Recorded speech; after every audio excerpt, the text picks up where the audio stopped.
बच्चों को JP words education में आप सभी लोगों का तहे दिल से स्वागत है।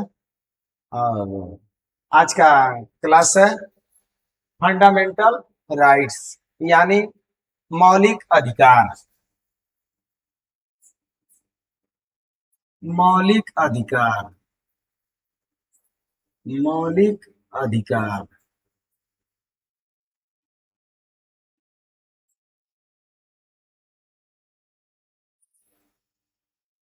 भारतीय संविधान में मौलिक अधिकार की जरूरत ही क्यों पड़ी?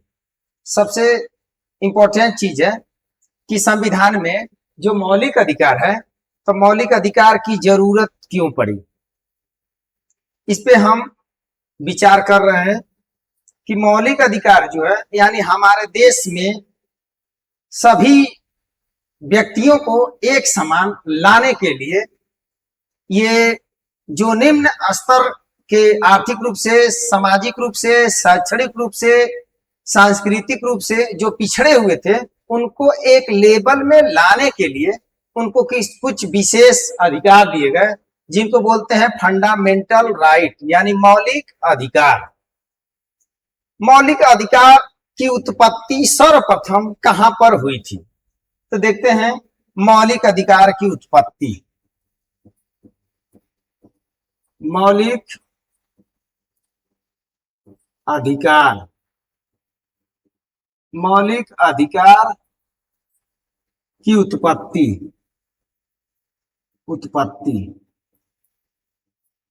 ये हुई थी ब्रिटेन से।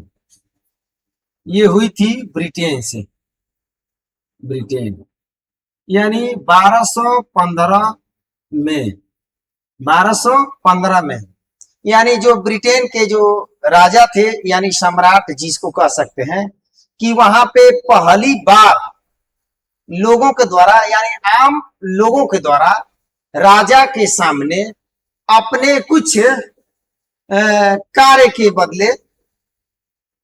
बदले जो किया गया जो था कार्य, उसके बदले में उनके द्वारा कुछ लिया गया निर्णय था। जैसे कहा गया है कि 1215 में, 1215 से पहले जो ब्रिटेन हुआ करता था वहां का सम्राट जो राजा हुआ करता था तो जो निर्णय लेता था या जो करना चाहता था वही कर सकता था। राजा के अलावा वहां का आम पब्लिक, आम नागरिक अपना निर्णय या कोई मतलब अपनी योग्यता, सहभागिता उसके खिलाफ नहीं कर सकता था, ना कर सकता था। तो पहली बार 1215 में वहां के आम जनता लोगों ने राजा के सामने अपनी कुछ बातें रखी जिसको कहा गया है अधिकार, जिसको कहा गया जनता का अधिकार, जनता का अधिकार, जनता का अधिकार। ठीक है, जनता का अधिकार, जनता का अधिकार। अब देखिए जनता के अधिकार को, ठीक है, 1215 में ब्रिटेन में मांग की थे जनता के द्वारा और राजा ने इसको क्या कर दिया था? राजा ने स्वीकार किया था। राजा ने क्या किया था? स्वीकार किया था। राजा ने स्वीकार किया था। अब इसी को देखते हुए संपूर्ण विश्व में इसकी चर्चा होने लगी कि नहीं, व्यक्ति के द्वारा किए गए कार्यों के बदले में उसको कुछ अधिकार होने चाहिए जिससे वो व्यक्ति जो कमजोर है, दबा कुचला है, वो आगे बढ़ सके और जो बढ़े हुए लोग हैं उनके बराबर वो हो सके। जैसे ये मौलिक अधिकार की उत्पत्ति ब्रिटेन में 1215 में जनता के द्वारा मांग किया गया था। मांग के दौरान उनको मिला ये अधिकार, इसी अधिकार को मौलिक अधिकार कहा जाता है। लेकिन मौलिक अधिकार, मौलिक अधिकार, मौलिक अधिकार को सर्वप्रथम, मौलिक अधिकार को सर्वप्रथम लागू किस देश ने किया? लागू किस देश ने किया था? किस देश ने किया था? इसका सही जवाब क्या हो सकता है? तो सर्वप्रथम लागू करने वाला देश है वो है अमेरिका। अमेरिका मौलिक अधिकारों को लागू करने वाला प्रथम देश कौन सा है? अमेरिका। अगर हम भारत के संविधान की बात करते हैं तो देखिए 15 अगस्त 1947, 15 अगस्त 1947 से पहले अगर हम देखते हैं तो भारत हमारा गुलाम रहा था अंग्रेजों का, ठीक है। तो यहाँ पे कोई किसी प्रकार का कोई अधिकार नहीं था। जो सम्राट जो राजा हुआ करता था वो निर्णय लिया करता था, जो भी निर्णय लेता था वो सर्वमान्य होता था, आम जनता को उसमें कोई सहमति नहीं हुआ करती थी। उसके बाद जब हमारा देश जब 15 अगस्त 1947 को जब आजादी मिली थी, उसके बाद 26 जनवरी 1950, 26 जनवरी 1950 को संपूर्ण भारत में लागू किया गया। संविधान को बनाने में आप लोग जानते हैं कि 2 वर्ष 11 महीना 18 दिन लगा था। अब भारतीय संविधान को बनाने में 63,96,729 रुपए लगा था।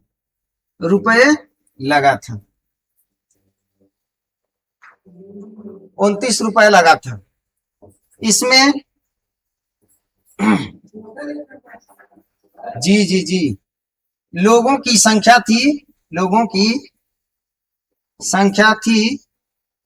389, 89, ठीक है, जिसमें 15 महिला थी।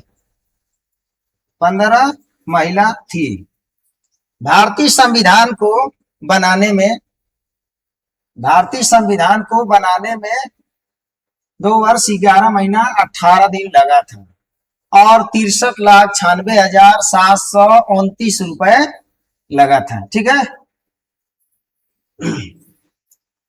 63,96,729 रुपए लगा था भारतीय संविधान को बनाने में।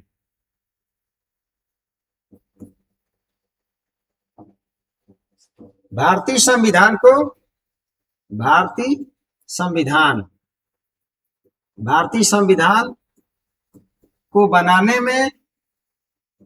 बनाने में 60 देशों की सहायता ली गई थी। 60 देशों की सहायता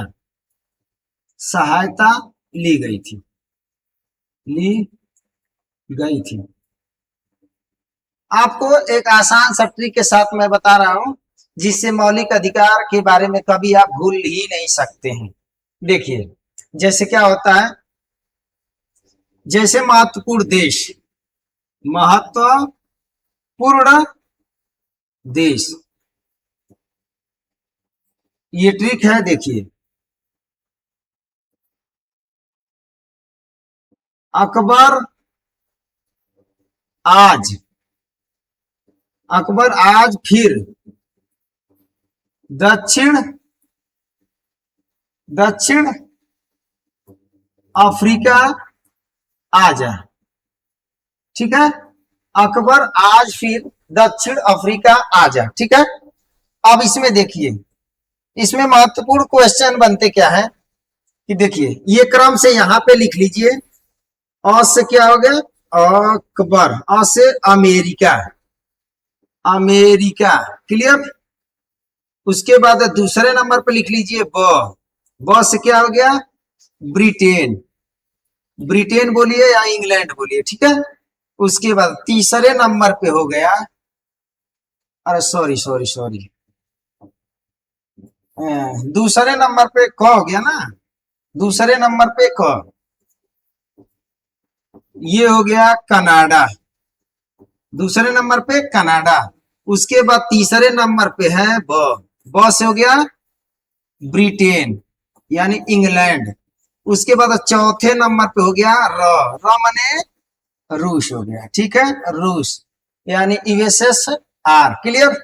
उसके बाद है 5वें नंबर पे आ से हो गया ऑस्ट्रेलिया, ऑस्ट्रेलिया, ऑस्ट्रेलिया, ठीक है। उसके बाद है ज से हो गया बाबू जर्मनी, ज से क्या हो गया जर्मनी, क्लियर। उसके बाद देखते हैं फिर से क्या हो गया, फिर से क्या हो गया, फिर से हो गया फ्रांस, फ्रांस हो गया, ठीक है। उसके बाद 8वें नंबर पे है दक्षिण अफ्रीका, दक्षिण अफ्रीका से दक्षिण अफ्रीका, क्लियर, दक्षिण अफ्रीका। उसके बाद है 9 नंबर आ से क्या हो गया, आ से देखिए एक आ से लिख दिया है ऑस्ट्रेलिया और दूसरे आ से हो गया आयरलैंड, आयरलैंड, ठीक है। उसके बाद 10वें नंबर पे जा हो गया, जा से क्या हो गया जापान, क्या हो गया जापान। तो देखिए भारतीय संविधान को बनाने में 60 देशों की सहायता ली गई है, लेकिन मुख्य रूप से इसी से सबसे ज्यादा क्वेश्चन बनते हैं। यानी ये 10 जो देश हैं ये महत्वपूर्ण देश हैं। देखिए अमेरिका, ये मौलिक अधिकार जो है, मौलिक अधिकार ये अमेरिका की ही देन है। मौलिक अधिकार किस देश की देन है, अमेरिका। प्रस्तावना की अगर बात करते हैं तो प्रस्तावना भी अमेरिका की ही देन है। प्रस्तावना या इसी को बोल सकते हैं उद्देशिका, क्या बोल सकते हैं उद्देशिका, और इसी को संविधान की आत्मा भी बोलते हैं पंडित जवाहरलाल नेहरू के अनुसार। अब देखिए सर्वोच्च न्यायालय की व्यवस्था कहां से लिया गया है, सर्वोच्च न्यायालय, सर्वोच्च न्यायालय की व्यवस्था कहां लिया गया है, अमेरिका से ही लिया गया है, क्लियर। अब देखते हैं कनाडा की बात करते हैं तो अनुच्छेद 1 जो है यानी भारत राज्यों का संघ है, भारत राज्यों का क्या है संघ है, ये कनाडा की ही देन है। और देखिए एकल नागरिकता, एकल नागरिकता, एकल नागरिकता किस देश की देन है, ब्रिटेन की देन है, ठीक है। उसके बाद संसदात्मक शासन, संसदात्मक शासन की व्यवस्था ये भी ब्रिटेन की देन है। रूस की अगर बात करते हैं मौलिक कर्तव्य, मौलिक कर्तव्य, ठीक है। मौलिक कर्तव्य कहिएगा बच्चों, या तो इसी को मूल कर्तव्य भी पूछता है, क्लियर। यहाँ पे रूस लिखे हैं, इसी को उस समय क्या दिया था USSR, यानी मूल कर्तव्य कहिए चाहे मौलिक कर्तव्य कहिए। आपको ट्रिक से याद करना है कि जैसे मौलिक कर्तव्य, किसी का मौलिक कर्तव्य अगर बढ़िया है तो आप रूठेंगे नहीं, कभी रूठेंगे नहीं। जिसका कर्तव्य भी अच्छा नहीं रहेगा तो उससे तो हम भी रूठ जाते हैं, तो इसलिए रूठने की जरूरत नहीं। तो जब भी पूछेगा कि मौलिक कर्तव्य किस देश की देन है तो कहिएगा रूस। ऑस्ट्रेलिया की बात करते हैं बाबू, ये है समवर्ती सूची, क्या है समवर्ती सूची। जर्मनी से क्या है बाबू, तो जर्मनी से आपात उपबंध है, आपात उपबंध, क्लियर। देखिए ये क्वेश्चन महत्वपूर्ण है, हर पेपरों में ये पूछा करता है और आपको इस तरह याद करना। देखिए फिर से हम आ गए, यानी फ्रांस, फ्रांस से क्या है गणतंत्र, यानी गणराज्य की व्यवस्था, गणराज्य यानी हमारे देश का राष्ट्रपति कैसा होगा, वंशानुक्रम नहीं होगा, यानी गणतंत्र यानी चुनाव के द्वारा आएगा, क्लियर। दक्षिण क्या सर, हाँ पीढ़ी दर पीढ़ी नहीं आएगा। ये नहीं कि राजा के रानी के पेट से पैदा हुआ तो राजा हो गया, ऐसा नहीं है। वो मतदाता की पेटियों में से खुलेगा, आपके हाथ से खुलेगा, वो हमारे देश का प्रथम नागरिक होगा, हमारे देश का संवैधानिक प्रधान होगा। क्या होगा, संवैधानिक प्रधान होगा। कहा गया कि किसी राज्य का संवैधानिक प्रधान कौन होता है, तो हम राज्य से तात्पर्य देश को लेते हैं। वैसे भारतीय संविधान में तो राज्य से कुछ लोग लेते हैं कि नहीं, राज्य का मतलब होता है प्रांत। तो प्रांत में जब आएंगे तो प्रांत की बात करते हैं तो राज्य का संवैधानिक प्रधान कौन होगा, राज्यपाल होगा, और देश का संवैधानिक प्रधान राष्ट्रपति प्रथम नागरिक होता है। अब दक्षिण अफ्रीका से बात करते हैं, संविधान संशोधन। क्या है? संविधान संशोधन। ये दक्षिण अफ्रीका की देन है। आयरलैंड से क्या है बाबू? नीति निर्देशक तत्व। नीति निदेशक तत्व। नीति निदेशक तत्व। जापान से क्या है? तो जापान से है विधि द्वारा स्थापित प्रक्रिया। विधि द्वारा स्थापित प्रक्रिया। क्लियर? विधि द्वारा स्थापित प्रक्रिया। देखिए ये महत्वपूर्ण क्वेश्चन है। आपको क्या कैसे याद करना है? 60 देशों से भारतीय संविधान के सहायता लिया गया बनाने के लिए, लेकिन 10 देश जो है महत्वपूर्ण है। बस करना क्या है? अकबर आज फिर दक्षिण अफ्रीका आ जा। अकबर आज फिर दक्षिण अफ्रीका आ जा। और से हो गया देखिए अमेरिका। अभी इसमें कुछ प्रणालियां हैं जो मुख्य रूप से जब इस पे टॉपिक वाइज पढ़ाएंगे तो बताएंगे। जैसे मौलिक अधिकार अमेरिका की देन है, प्रस्तावना अमेरिका की देन है, सर्वोच्च न्यायालय अमेरिका की देन है, राष्ट्रपति प्रणाली अमेरिका की देन है, राष्ट्रपति पर महाभियोग अनुच्छेद 61 अमेरिका की देन है, उपराष्ट्रपति अमेरिका की देन है। ठीक है, इतने महत्वपूर्ण चीज हैं। फिर कनाडा में बताई दिए भारत राज्यों का संघ है। तो फिर आगे बढ़ते हैं। ठीक है बच्चों, अकबर आज फिर दक्षिण अफ्रीका आ जा। अकबर आज फिर दक्षिण अफ्रीका आ जा। क्लियर? देखिए कभी भूलने का सवाल ही नहीं है। ठीक है, तो इसलिए इस पे फोकस बनाए रहे, क्योंकि हर एक कंपटीशन में ये पूछता है। तो हम स्पेशली आज बात करते हैं मौलिक अधिकार। ठीक है, मौलिक अधिकार। भारतीय संविधान, भारतीय संविधान में मूल रूप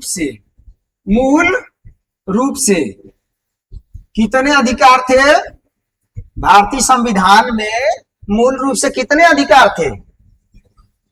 तो बताइए। भारतीय संविधान में मूल रूप से अधिकारों की संख्या 7 थी। कितनी थी? 7। वर्तमान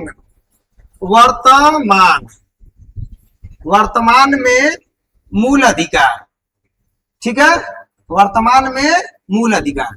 देखिए जो बच्चे नए हैं तो एक बार ध्यान देंगे कि अगर किसी बुक में या कोई पढ़ा दिया है तो आपको लगे कि मूल अधिकार सर मौलिक अधिकार में अंतर क्या है, तो मूल अधिकार और मौलिक अधिकार में कोई अंतर नहीं है, दोनों एक ही चीज है। मौलिक कर्तव्य कहेगा चाहे मूल कर्तव्य, बात एक ही है। तो मौलिक अधिकार कहिए चाहे मूल अधिकार, बात एक ही है। मूल कर्तव्य कहिए चाहे मौलिक कर्तव्य, बात एक ही है। तो यहाँ पे देखिए वर्तमान में मूल अधिकारों की संख्या कितना है? तो 6 है। यानी 7वां जो है, 7वां मूल अधिकार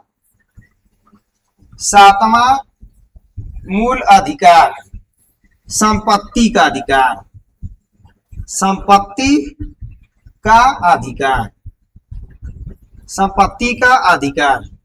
इसको मूल अधिकार की श्रेणी से हटाकर, मूल अधिकार की श्रेणी से हटाकर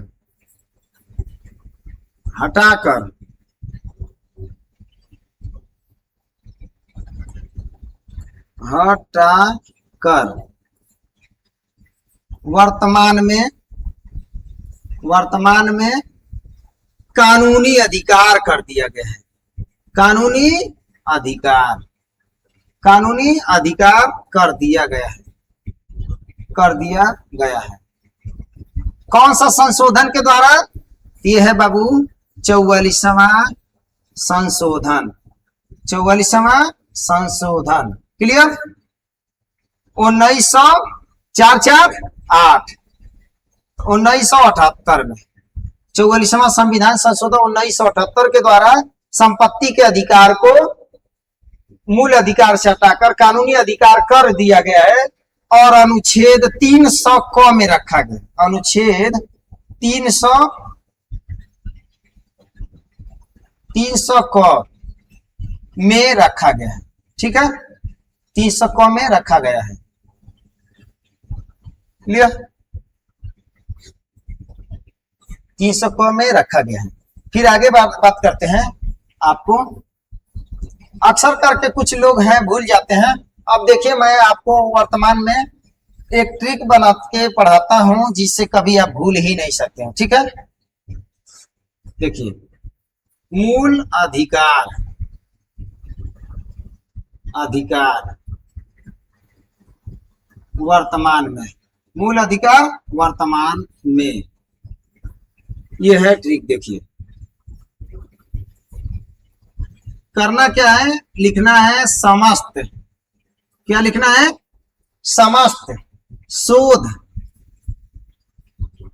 समस्त शोध व संस्कृति के उपचार, समस्त शोध व संस्कृति के उपचार। ठीक है, अब देखिए, यहाँ पे मूल अधिकारों की संख्या 6 है। 1 2 3 4 5 6। देखिए, सम को पहले यहाँ पे लगा लीजिए, सम, फिर यहाँ पे उसको आधा कर लीजिए अस्त, ये अस्त, फिर उसके बाद क्या करना है, सो, फिर उसके बाद क्या करना है, ध, फिर उसके बाद क्या है करना, संस्कृति, संस्कृति। ठीक है, संस्कृति, समस्त शोध व संस्कृति के उपचार। ठीक है, 1 2 3 4 5 5, उसके बाद है उपचार, उपचार। ठीक है, अब देखिए यहाँ पे मैं बता देता हूं बच्चों, आप ध्यान दीजिएगा। ये सम हो गया, सम से हो गया समता का अधिकार या समानता का अधिकार। ठीक है, समता का अधिकार, समता का अधिकार। ठीक है, उसके बाद अस्त से क्या लिख सकते हैं, स्वतंत्रता का अधिकार, स्वतंत्रता का अधिकार। क्लियर? उसके बाद क्या लिखेंगे, सो से शोषण के विरुद्ध अधिकार,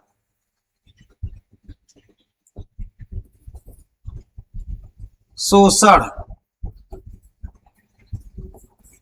शोषण के विरुद्ध, शोषण के विरुद्ध अधिकार। ठीक है, उसके बाद क्या है, ध से क्या है बाबू, धार्मिक स्वतंत्रता का अधिकार, धार्मिक स्वतंत्रता, धार्मिक स्वतंत्रता का अधिकार। क्लियर? उसके बाद देखिए, संस्कृति है ना, तो इसमें लिख सकते हैं शिक्षा, शिक्षा व संस्कृति, शिक्षा व संस्कृति के उपचार, उपचार। ठीक है, उसके बाद है उपचार, उपचार का मतलब संवैधानिक उपचार, संवैधानिक, संवैधानिक उपचार। बाबा साहब सबसे ज्यादा इसी को महत्वपूर्ण मानते थे, यानी जो उपचार लिखा गया है। अनुच्छेद 32 का है कि ये संविधान की आत्मा है। जैसे देखेंगे सर, तो कोपागंज में केंद्र, औपचारिक केंद्र, औपचारिक का मतलब कि जहां जाएंगे तो आपका उपचार किया जाएगा, चीर फाड़ वगैरह करके आपको स्वस्थ मस्त करके भेजा जाएगा। तो जब तक बताइए सर कि ये आपको मूल अधिकार दे दिया गया है, यानी समता का अधिकार, यानी स्वतंत्रता का अधिकार, शोषण के विरुद्ध अधिकार, इस अधिकार के विरुद्ध अगर सरकार आकर रोक लगा देती है तो उस स्थिति में आप क्या कर सकते हैं, उस स्थिति में क्या करते हैं। जैसे बच्चों मान लेते हैं कि कोई चीज है, मान लो कि समता का अधिकार जो है, समानता, ठीक है, समानता का अधिकार, समानता का अधिकार, साफ नहीं चल रहा है,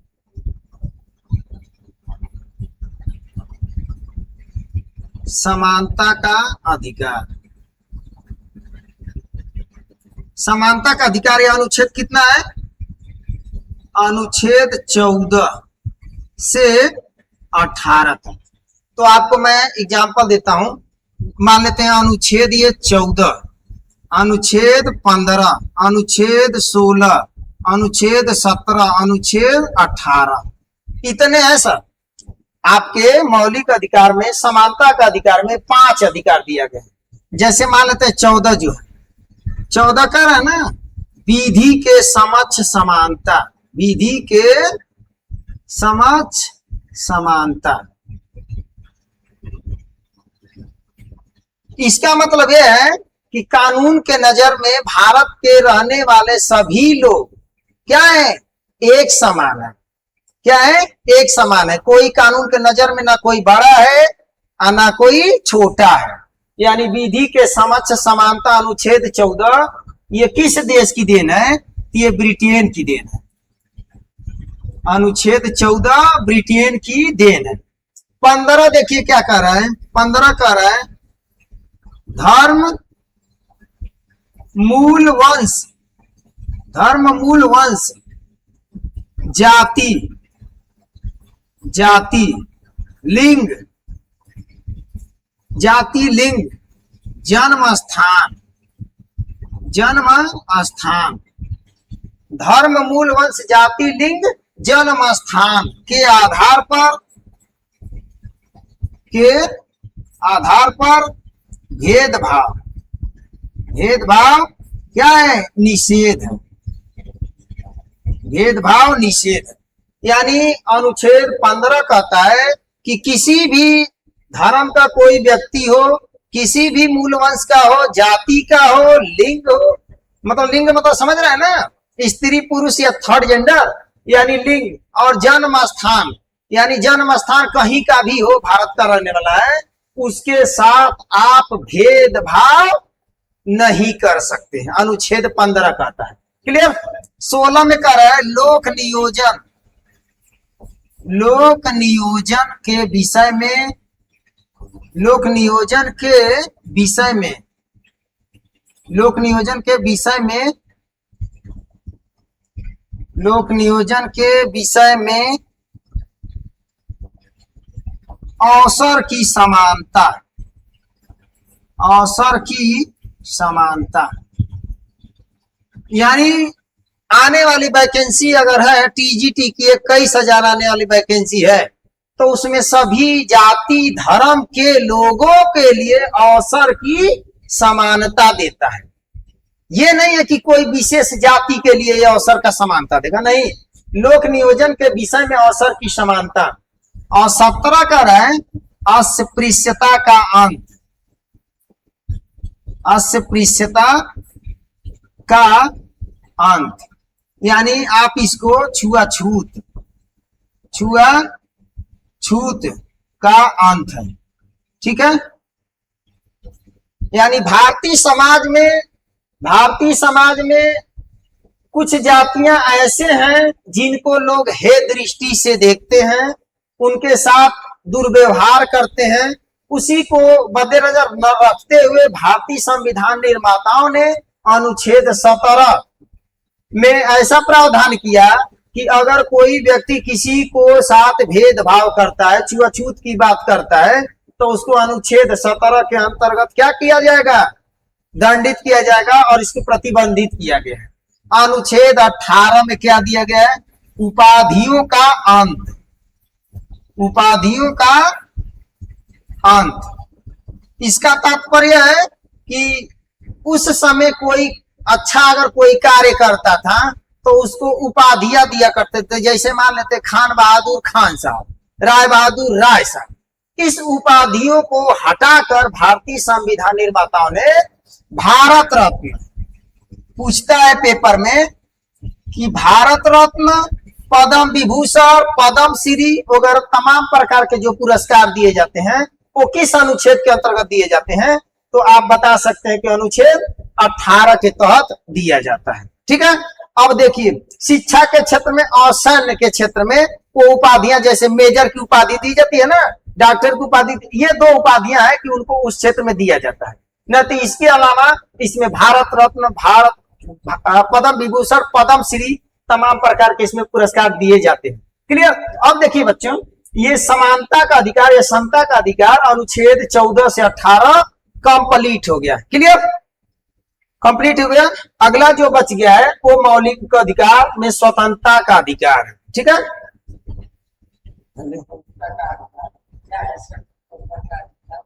उसके बाद है बता रहे हैं 1.5 मिनट।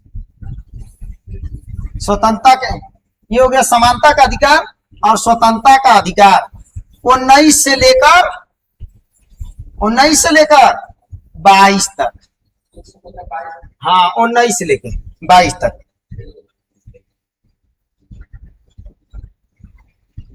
ये है दूसरा अधिकार, स्वतंत्रता का अधिकार।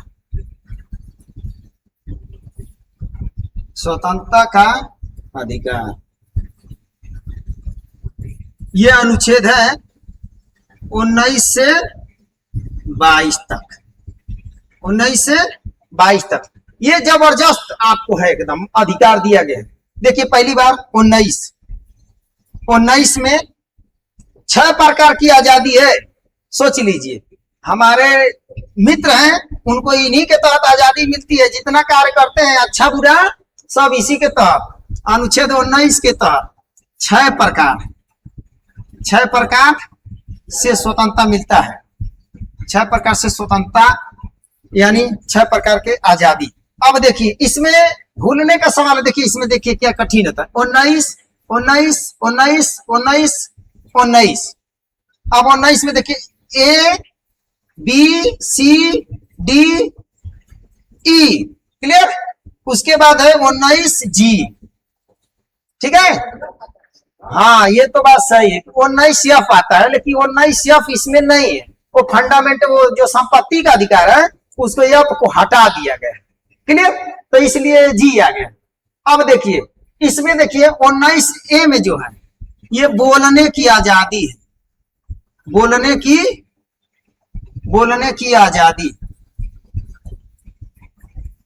प्रेस की भी स्वतंत्रता इसी में दिया गया है। 19A के तहत प्रेस की स्वतंत्रता है। बी में क्या है, सभा करने की स्वतंत्रता। सभा करने की स्वतंत्रता, सभा करने की स्वतंत्रता है।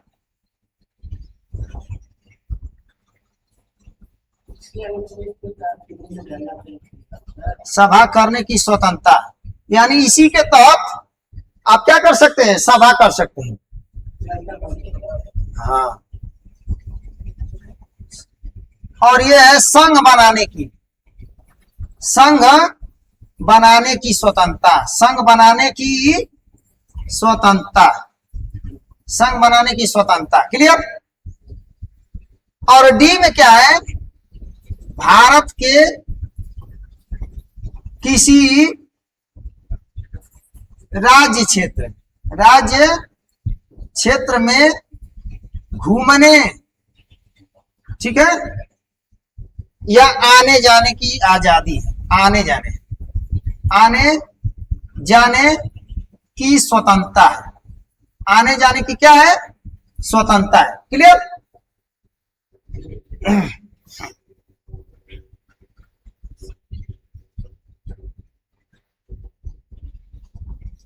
और ये देखिए बसने की स्वतंत्रता है। क्या है, बसने की स्वतंत्रता।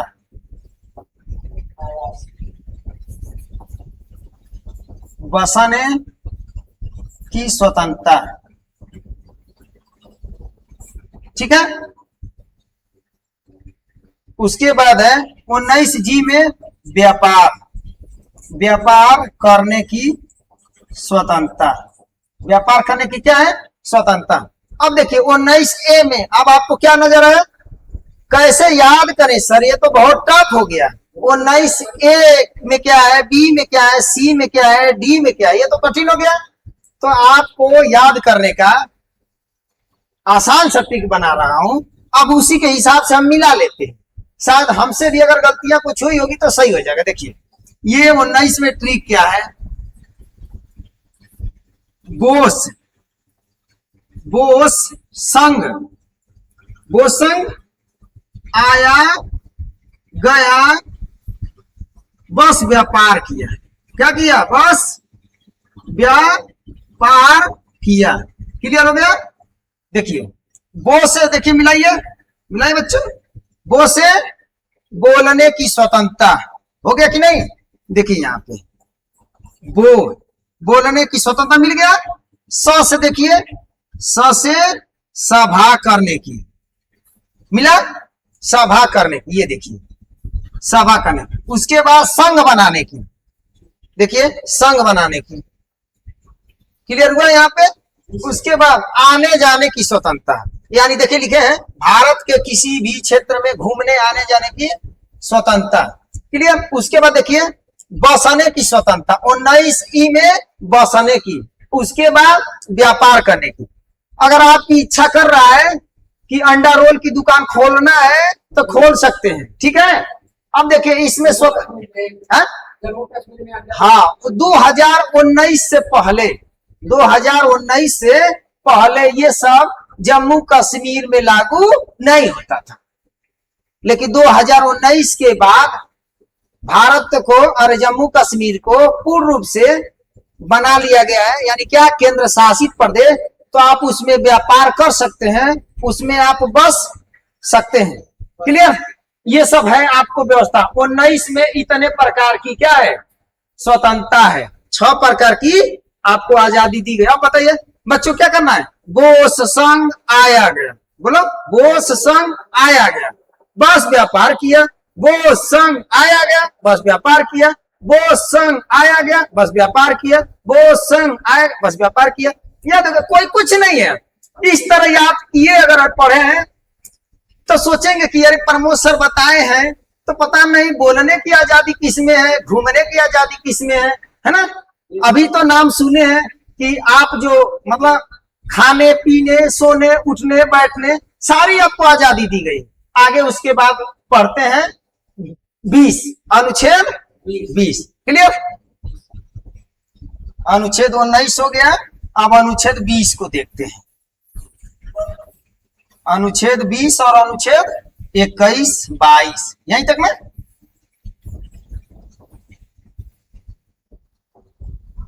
अनुच्छेद 20 अपराधों के लिए दोष सिद्ध के संबंध।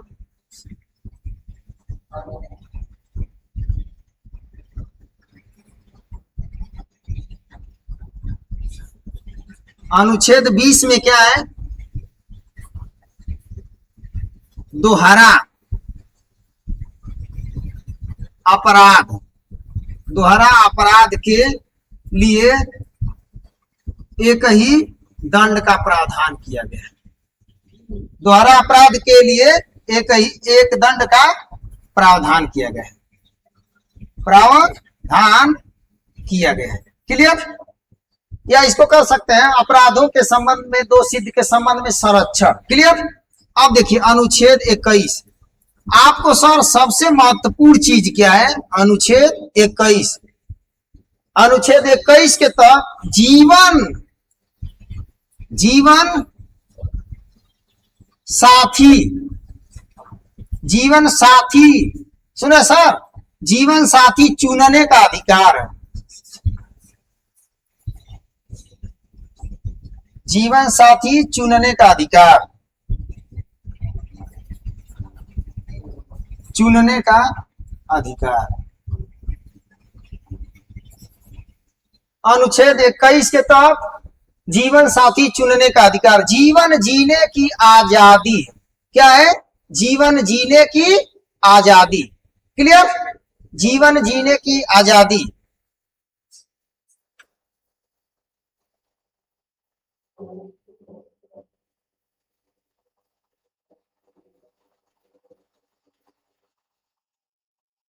अनुच्छेद 22 में क्या है,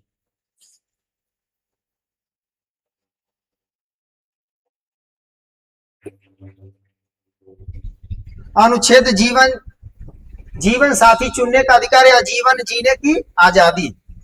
अनुच्छेद 22 अरे सॉरी अनुच्छेद 21 का, ठीक है, 21 का, यानी इसको बाद में जोड़ा गया है। यानी 21 का में क्या है, 6 से 14 वर्ष, 6 से 14 वर्ष के बच्चों को अनिवार्य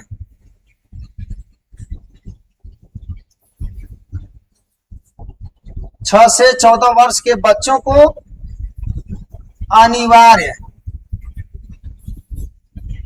एवं निशुल्क शिक्षा, निशुल्क शिक्षा, ठीक है। 86वां संविधान संशोधन, 86वां संविधान संशोधन 2002, ठीक है। यानी 21 में जीवन साथी चुनने का अधिकार है, जीवन जीने की आजादी है। 21 को में 6 से 14 वर्ष के बच्चों को अनिवार्य एवं निःशुल्क शिक्षा की व्यवस्था की गई। क्लियर। अब लास्ट है अनुच्छेद 22, अनुच्छेद 22।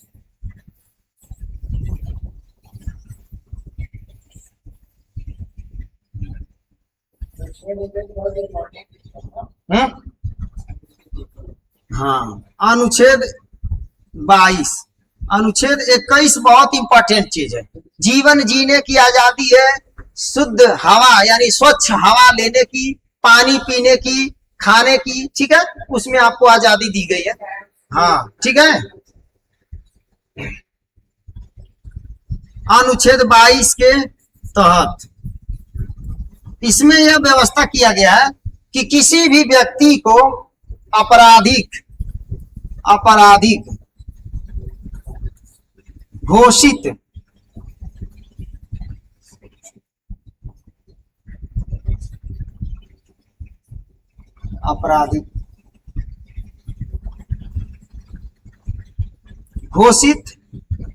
किए जाने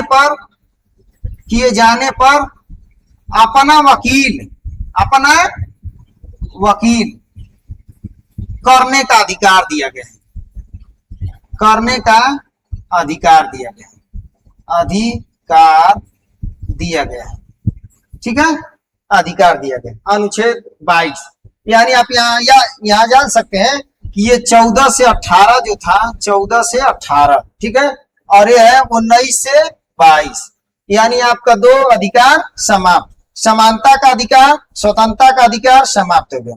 अब तीसरा अधिकार बच गया है, शोषण के विरुद्ध अधिकार। तो बस आज के लिए, ठीक है, आज के लिए बस यहीं तक क्लास था। धन्यवाद। जय हिंद, जय भारत।